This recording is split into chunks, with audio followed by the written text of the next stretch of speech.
Hey y'all, it's Megan again here on the Lawson Farm. Y'all may be wondering where I'm at and what I'm doing. So, as many of you know, the ones that know me personally know that I live in a really old house. Well, not really old. 1942. So not terribly old, but I still have a dirt basement.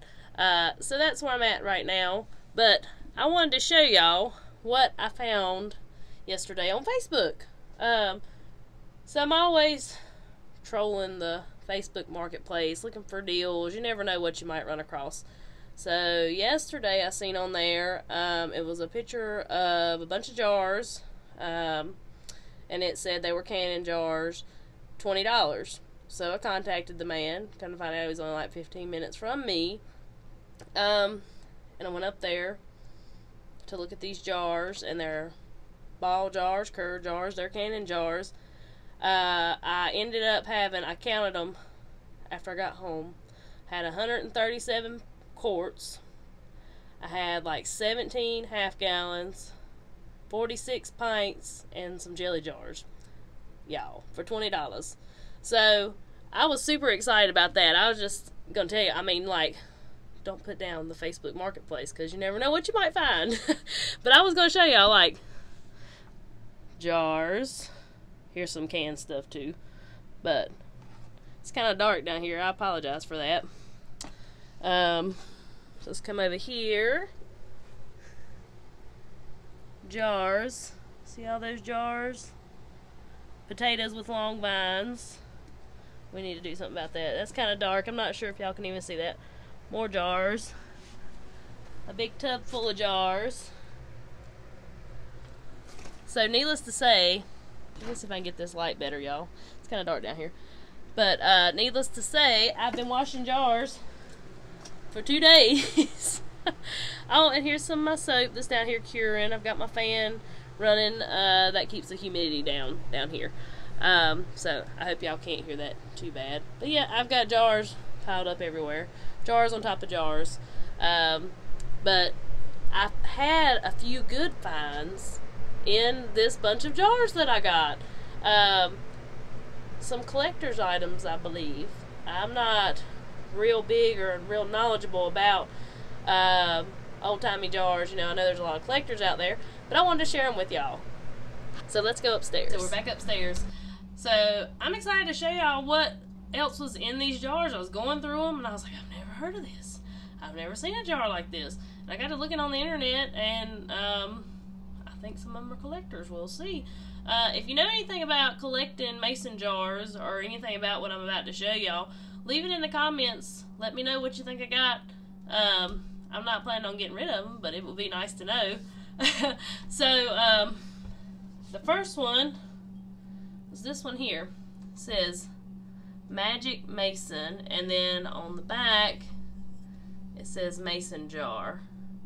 So I looked up this one, and it looked like these were produced up until like 1970, but a lot of people said they're hard to find. So I had never seen one. I thought it was cool, and it's got this little button here. So that was the first one. The next one is this curd jar. Couldn't get an exact date on it, but it's got like a really thick seam, which means it's pretty old. And it's also, you can tell on the bottom that it was blown glass because of the way this bottom is shaped, and just from what I was reading. See, it's got like this bubble here. And it says Kerr self-sealing, trademark registered. See there?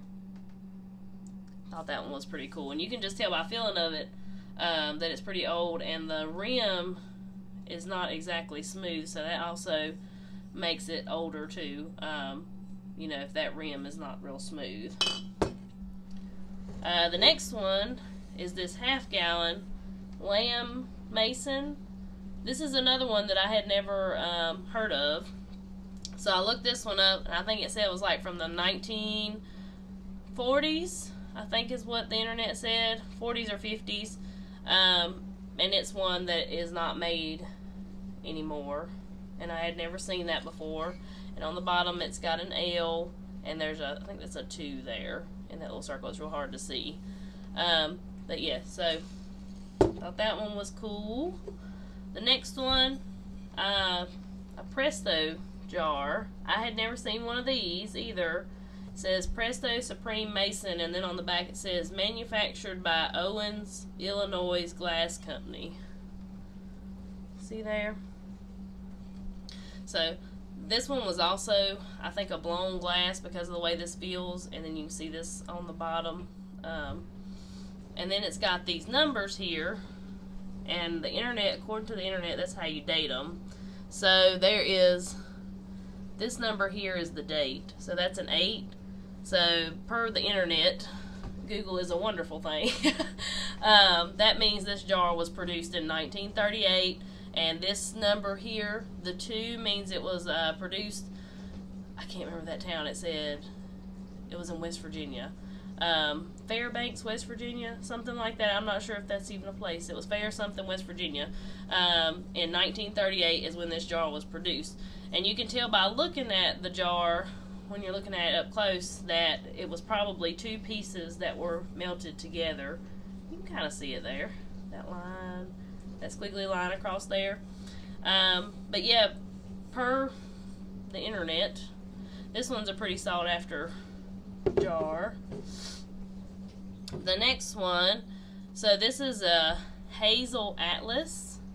So it doesn't have any markings here, just this pattern, but it's got this on the bottom. It's got this symbol right there. Can y'all see that? That means Hazel Atlas. This jar was produced back in the 50s as well. Thought that was cool. I got a few of those in there. Alright, so my next jar I think is pretty cool. I've never seen one like this before either. This one is Jeanette Mason Home Packer. So I thought that one was pretty cool. So per Google again, and looking up all these websites, Jeanette Mason only produced mason jars, quart mason jars during World War II, 1940 to 1945. So this is another collectible jar. I just thought it was so cool. I just found all this stuff, like they were in old dirty boxes down in this man's basement that I bought for $20 yesterday. So I mean, yeah. And this one I think is the coolest. I don't know why, I just do. But this is called, it says D-R-E-Y, but the internet says this is pronounced dry. Dry Perfect Mason. And as you can see, you can kind of see it in the camera, it's not exactly clear. It's like a dark greenish when the light hits it just right, like on these curves and everything. But it's not as nearly as clear as these other jars. So this jar was produced back in the 30s, this brand, and actually Ball bought this brand out, and this is where Ball got the idea of putting their little underscore and everything.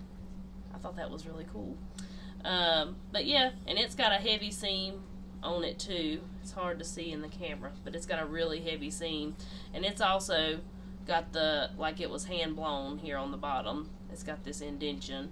So yeah, those are my finds from my adventure 15 minutes away, going to buy all these jars. But yeah, keep Facebook Marketplace in mind if you're looking like to start canning or anything like that. Like 16 quart jars are like $12 or $13 if you buy them new for 16.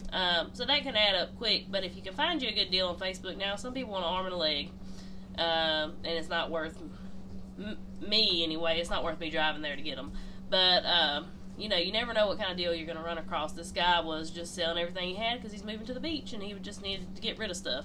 And I'm never lucky enough to find anything like that, and I was. But yeah, keep an eye out. You just never know what you might find out there. So I hope everyone has a great rest of your day. I hope you enjoyed the video. Thank you so much for watching. If you would, consider hitting that subscribe button if you're interested in any of my content. This is a little off subject of what I normally do. I normally do cooking and stuff, but I mean, jars are part of that, right? Yes. So anyways, everyone have an awesome rest of your day. Like I said, thanks again for watching. I gotta get to it, start cooking some supper. Keep an eye out for that video. I'm making some chicken pie. So talk to y'all next time.